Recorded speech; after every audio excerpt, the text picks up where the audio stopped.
अस्सलाम वालेकुम, welcome back to my channel which is IT with Sonia Rajput. वैसे तो मैंने wisdom share smart cloud TV से रिलेटेड ऑलमोस्ट 70+ वीडियोस अपलोड कर चुकी हैं, बट जो रिसेंटली मैंने 2 वीडियोस अपलोड की थी उनमें से एक में मैंने बताया था कि आप अपने लैपटॉप को वायरलेसली अपने टीवी से किस तरह से कनेक्ट कर सकते हैं, और दूसरी में बताया था कि आप अपने लैपटॉप को HDMI केबल के थ्रू अपने इस स्मार्ट टीवी से किस तरह से कनेक्ट कर सकते हैं। तो उन वीडियोस के नीचे मुझे कमेंट्स आए कि भाई आप ये भी बताएं कि आप CPU को इस टीवी से किस तरह से कनेक्ट कर सकते हैं, यानी इस टीवी को किसी भी CPU का मॉनिटर किस तरह से बना सकते हैं। तो आज की वीडियो में मैं आपको यही बताने वाली हूँ कि आप अपने CPU को अपने स्मार्ट टीवी से यानी wisdom share smart cloud TV से किस तरह से कनेक्ट कर सकते हैं। जैसा कि आप देख सकते हैं कि मेरे पास एक बहुत ही ओल्ड CPU है। ये Core 2 Duo CPU है और इसमें Windows 7 इंस्टॉल्ड हुई हुई है। तो आज की वीडियो में मैं आपको इस वेरी ओल्ड CPU को अपने स्मार्ट टीवी से कनेक्ट करके दिखाऊंगी। ये CPU टीवी से कनेक्ट हो जाएगा तो दैट्स मीन कोई भी CPU होगा वो इस टीवी से कनेक्ट हो जाएगा, बिकॉज यही इतना ओल्ड है। अगर ये कनेक्ट हो जाता है तो कोई भी CPU इस स्मार्ट टीवी से कनेक्ट हो सकता है। इसके लिए हमें स्पेशली 2 चीज़ें रिक्वायर्ड हैं। एक तो ये है HDMI केबल और उसके साथ इस कन्वर्टर की ज़रूरत पड़ेगी। ये है display to HDMI converter. Because मेरा CPU ओल्ड है इसलिए उसमें HDMI की पोर्ट नहीं है, उसमें डिस्प्ले की पोर्ट है, इसलिए हमें इस कन्वर्टर की ज़रूरत पड़ेगी। अगर आपके CPU में HDMI की पोर्ट है तो आप ओनली HDMI केबल को ही यूज़ कीजिए, आपको इस कन्वर्टर की ज़रूरत नहीं पड़ेगी। और अदर एसेसरीज़ जो कि CPU की एसेसरीज़ होती हैं, यानी कि कीबोर्ड एंड माउस। कीबोर्ड और माउस आप अपने CPU को कनेक्ट कर लीजिए और CPU को भी ऑन कर लें और कन्वर्टर से HDMI केबल को कनेक्ट कर लें और कन्वर्टर के अदर एंड को यानी डिस्प्ले केबल में आपको दिखाती हूँ।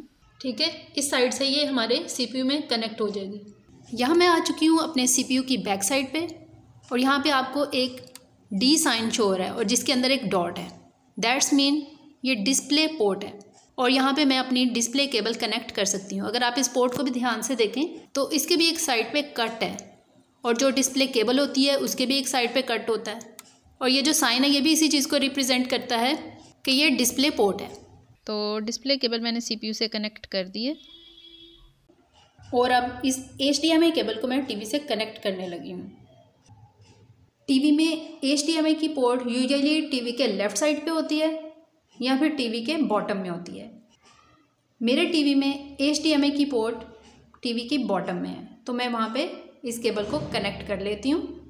टीवी के बॉटम में 2 HDMI की पोर्ट्स थी, उनमें से किसी भी एक पोर्ट में मैंने इस केबल को कनेक्ट कर दिया है।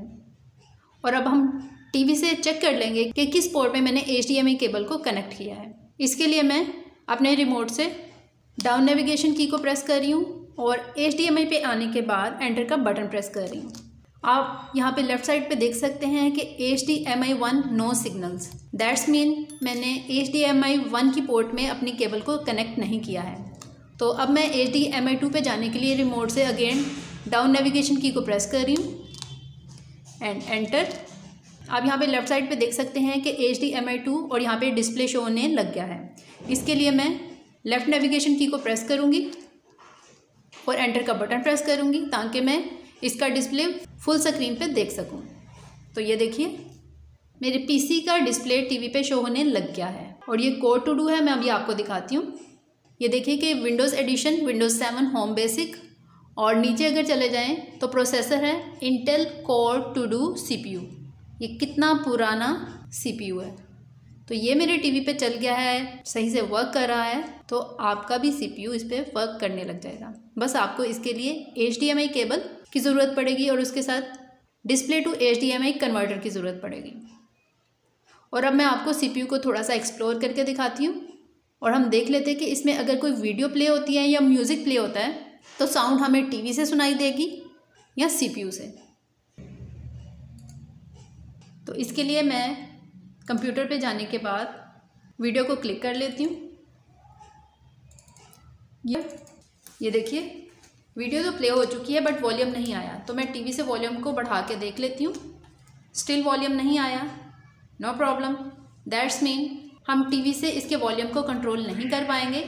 इसका वॉल्यूम हमें CPU से स्पीकर्स कनेक्ट करने के बाद ही मिलेगा। अगर आपके CPU में बाय डिफ़ॉल्ट स्पीकर्स हैं तो CPU से उसकी आवाज़ आने लग जाएगी। अदरवाइज़ आप मेरी तरह अपने CPU से स्पीकर्स को कनेक्ट कर लीजिए। मैं आपको दिखाती हूँ। तो ये है मेरे पास एक्सटर्नल USB स्पीकर्स जिन्हें मैं अपने CPU से कनेक्ट करने लगी हूँ। तो ये जो आपको हेडफोन का साइन शो हो रहा है, इसमें मैं इस ऑक्स केबल को कनेक्ट करूँगी और जो राइट साइड पे आपको USB की पोर्ट शो हो रही है, यहाँ पे USB केबल को कनेक्ट कर दूँगी। और अब मैं TV से म्यूज़िक को प्ले करके दिखाती हूँ। तो माउस से मैं प्ले अगेन का बटन प्रेस कर रही हूँ। इस वीडियो की आवाज़ हमें सुनाई दे रही है और वो भी जो भी स्पीकर्स हमने कनेक्ट किए हैं उनके थ्रू।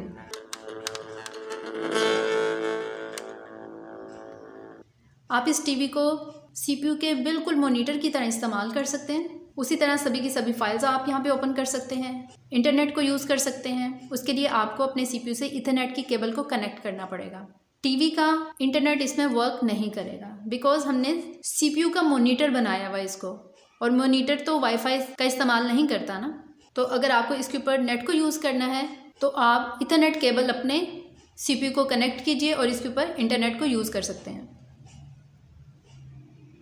और आप बहुत इजीली अपने PC पे यहाँ पे वर्क कर सकते हैं और एक बड़ी स्क्रीन के ऊपर अपने CPU के डिस्प्ले को एंजॉय कर सकते हैं।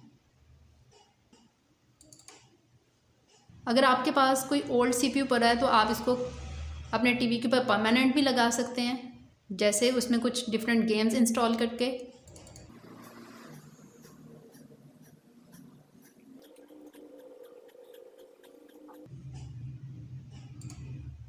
और अब बात कर लेते हैं कि क्या जब CPU हमारे टीवी से कनेक्ट हुआ होगा, इस दौरान हम अपने टीवी को एज अ टीवी यूज़ कर सकते हैं या टीवी के ऊपर इंटरनेट को यूज़ कर सकते हैं?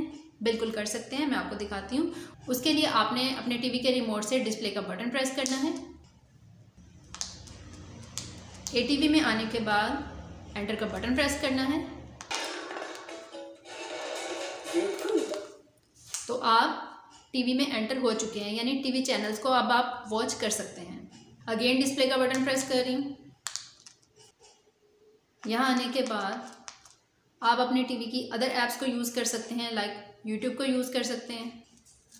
और अगेन जब चाहें आप टीवी के डिस्प्ले पे जाने के बाद HDMI 1 या HDMI 2 जिसमें भी आपका CPU कनेक्ट है उस पर जाके आप एंटर का बटन प्रेस करेंगे तो आप CPU को किसी भी टाइम दोबारा से यूज़ कर सकते हैं। और जब आप CPU को टीवी से डिस्कनेक्ट करना चाहें तो बस आपने टीवी से इस केबल को डिस्कनेक्ट कर देना है, रिमूव कर देना है, तो बस आपका काम हो गया है। तो आप इस टीवी से अपने CPU को कनेक्ट करके एक नॉर्मल मॉनिटर की तरह इसे यूज़ कर सकते हैं और अपने CPU के डिस्प्ले को एक बड़ी स्क्रीन के ऊपर शेयर कर सकते हैं, एंजॉय कर सकते हैं। तो बस ये थी हमारी आज की वीडियो। आई होप कि वीडियो आपको अच्छी लगी होगी। अगर वीडियो अच्छी लगी हो तो लाइक कर दें और अगर चैनल पर न्यू है तो चैनल को सब्सक्राइब भी कर दें। तो ठीक है, मिलते हैं अपनी नेक्स्ट वीडियो में। जब तक के लिए अल्लाह हाफिज़, स्टे ट्यून्ड।